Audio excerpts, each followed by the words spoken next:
Last week we discussed Lafayette's role in the American Revolution, which is, of course, very well known, particularly in the United States.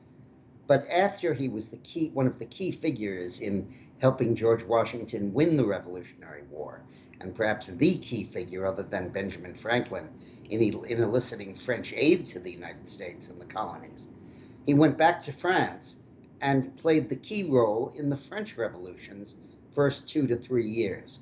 And it's a role in which he's received a lot less than honor in France. He's not the hero in France that he is in the United States because of his role in the early years of the French Revolution. It began gloriously for Lafayette.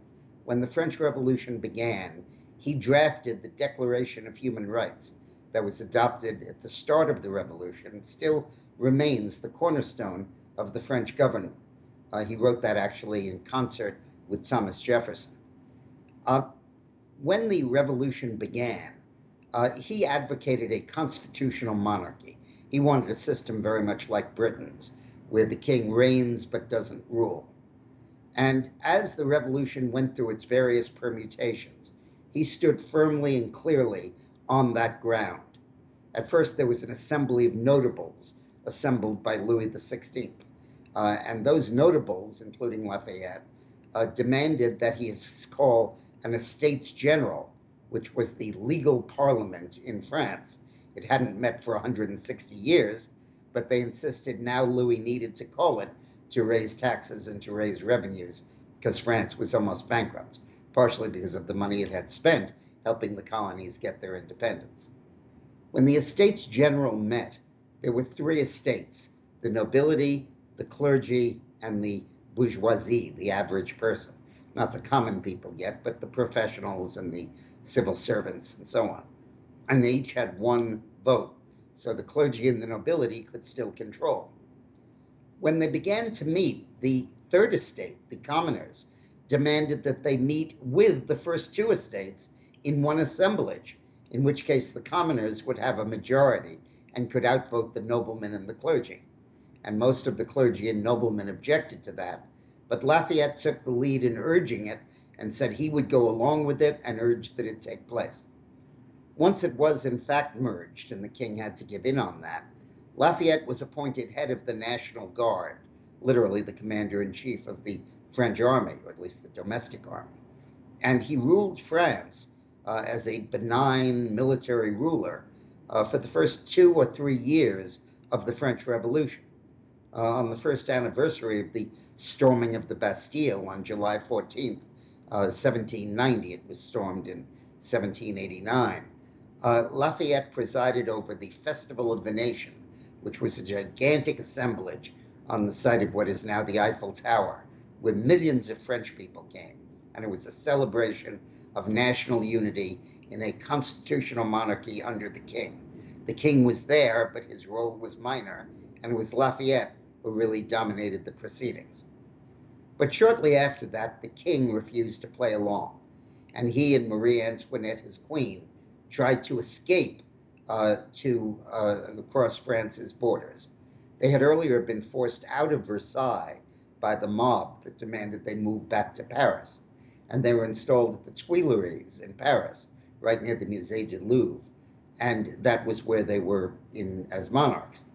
But at this point in 1791, they tried to flee the Tuileries, and disguised as peasants in a cart, they tried to make it across the border, and they were caught, and they were returned to the Tuileries, and the crowd, the mob, blamed Lafayette because as head of the National Guard, he was supposed to keep tabs on the king, and people suspected that he was helping the king and began to look at his calls for a constitutional monarchy and forget the constitutional part, but focus on the monarchy.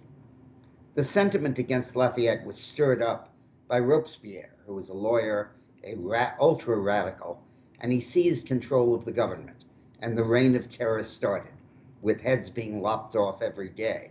Over 10,000 people were executed.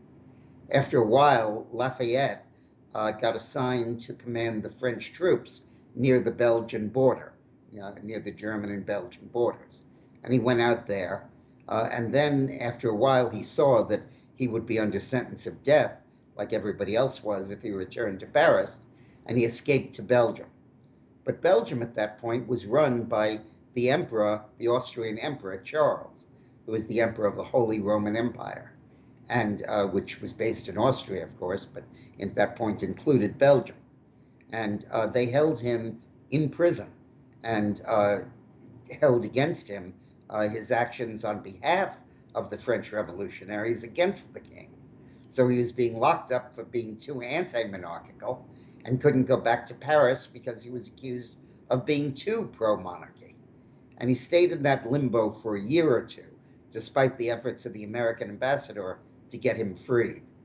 Finally, he was transferred to prison in Vienna, and there was a very moving moment when his wife, which was a long-term real love affair marriage, went to the prison and said, "If you're going to lock Lafayette up, lock me up too."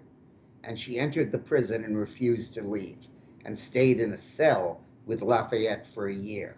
That attracted such attention and such public outrage and anger that the emperor released Lafayette. Afterwards, Lafayette assumed a relatively minor role, going home and cultivating his garden, and stayed relatively out of politics in France. In the 1820s, he toured the United States to tremendous acclaim. Everybody loved him. This was 1824, and this was really a moment to celebrate the American Revolution. And shortly after that, he died, a hero in the United States, but not in France.